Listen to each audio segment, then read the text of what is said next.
Just do this way in the spirit of Halloween. There we go. So, this is the spooktacular review of Owl House Season 3, Part 1. Okay, so basically, it's a good episode. Um, but a fair warning going in. If any of you think this is going to be having a subplot with, uh, the date, the slice of life, normalcy, you know, a date that Luce promised at the end of season 2, this is not. Yeah, this is not. The romance subplot of our dreams. So, don't don't don't get your hopes up on that in this installment. But it has a lot of good character arcs. We see Luce get depressed basically because she is no longer. Well, she's no longer capable of being the heroine. She can't do glyphs. She is cut off from the Boiling Isles. Let's see here. And she feels she screwed up because she helped Bellos. That's my phone. We'll have the light on. That helped Bellos start this whole thing by introducing him to the Collector. So she blames herself for this. Camilla's being a champ. Her backstory and character is expanded upon. So if you like Camilla, as I do, I'm a bit of a fan of hers, she's done well. She's expanded here, which is nice. What else was there? Gus doesn't get much of expansion, but he's there. Not that I was a Gus fan anyway.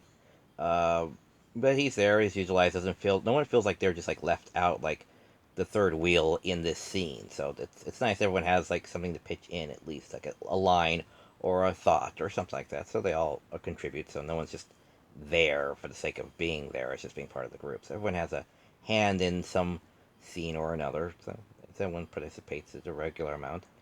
Um, Oh yeah, and it opens up, like I said before. The opening opens up with a Lumity Productions presents "Hi, I'm By," so therefore, yes, Luce is out of the closet. It's an old timey saying, but yes, Luce is out and to her mom. I don't think they made a website out of that. I don't think it was just for a presentation for the mom. And so yeah, so we run through this montage. Powers activate. So we get this whole 5 minute montage of them spending the next 6 weeks would be my guess, because now it's the end of October. It's pretty much what it is in another week or so. Uh, Luce is going back to school and probably has been going back to school for about a little over a month.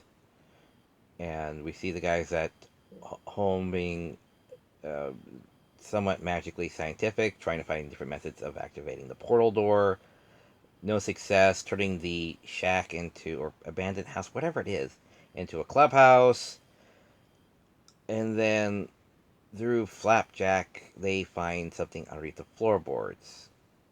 Yeah, I kind of got a TV series, a TV pilot. Well, no, it was from the No, it was from the makers of the Blair Witch. They made a TV pilot movie. It never came to fruition. Not that I don't think. It was back in the 90s, late 90s, early 2000s. Yeah, I was like, I found this thing. Okay. And it's a map thing with good clues, so it feels a little contrivey that they happen to find this thing, and it doesn't say why the house was chosen.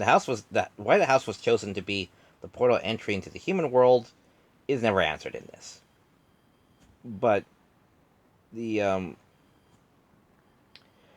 the contrivancy does feel a little much, that the writers have to say, okay, we have to give them the group at home something to do, and they follow the map around. They say, oh, Titan's blood is buried here.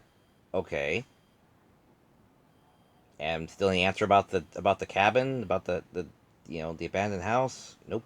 Who owned it? Nope. We do see what's his face again, that guy that says, I am the hero. You know, he comes in for a scene. Let's see here. The only real tie-in for Bellows is Caleb slash Hunter. We get their backstory near the end of what was going on, or what was perceived to be what's going on the hayride. Well, the costumes, when they do costumes, look really great. I'm really glad that that's going to be their look going into part two, where it's like, yeah, we are wearing our costumes. Amity looks fantastic. Uh, what else?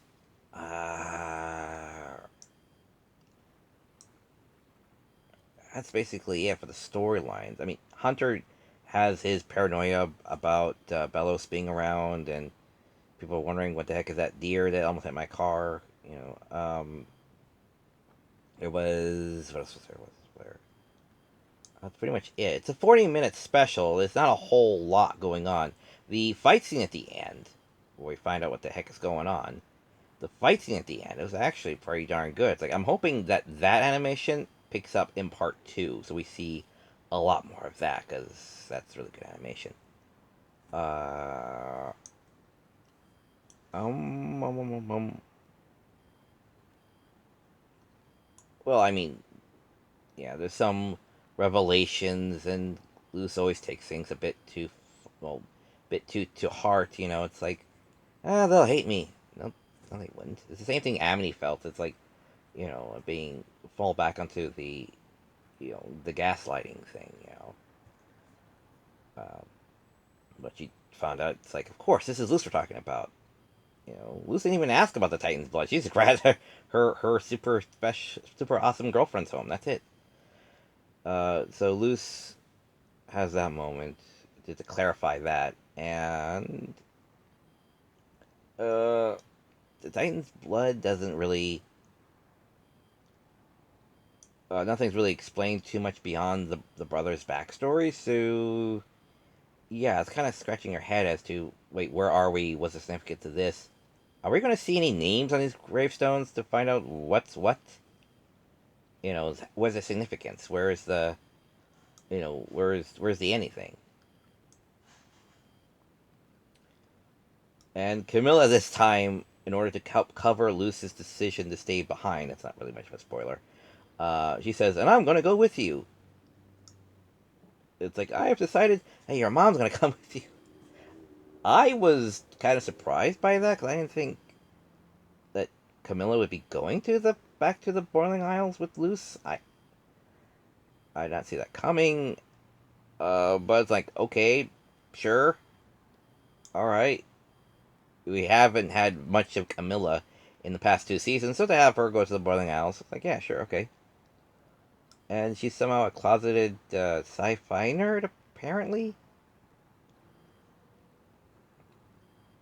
She gets way too flustered over them finding her novels of some Star Trek parody thing. And I'm like, uh, they're for young adults, so it's like I'm really doubting it's one of those like romance things with Flavio in it. So if you're old enough to know who Flavio is, um, unless they were romance novels, I would see that happening. But them being Star Trek parody novels, right? Frankly, I don't see why she's freaking out so damn much about it. These are fantasy characters. What does it matter? Anyway, uh, but all in all, I was enjoyed. I was never bored by it. I was a bit scratching my head when the portal does appear.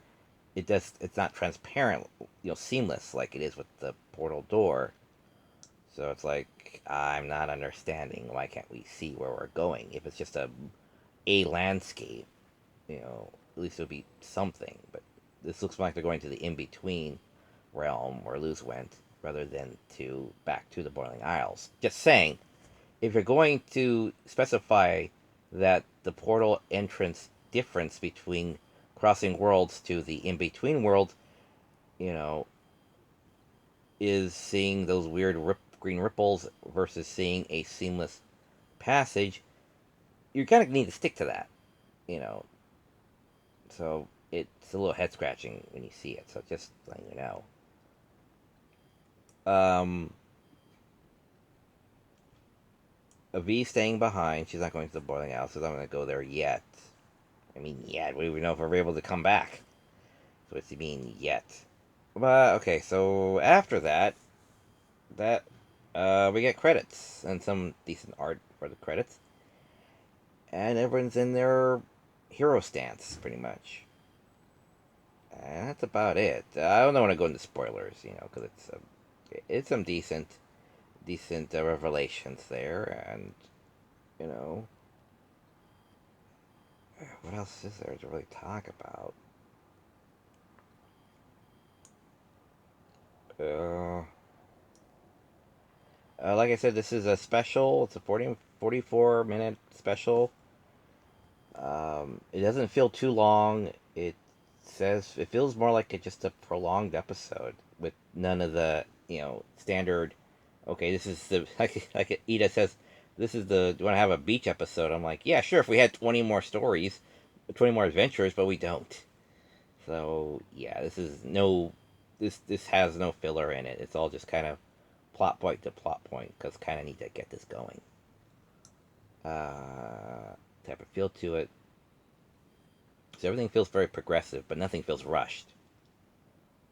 Nothing much more beyond that. So yeah. Overall, I think it's a great series. I think it's a great special. I think Disney should really like not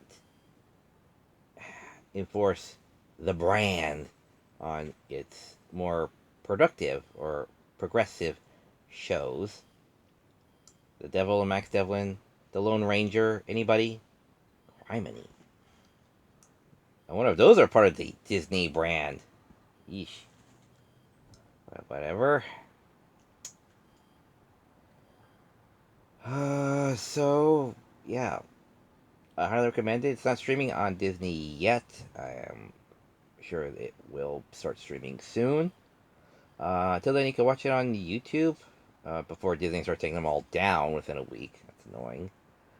But yeah, all in all, it was a good watch. I wish I could have seen it straight out the first time. I was watching a reactionary video while delivering pizza, so it wasn't exactly easy with everyone commenting.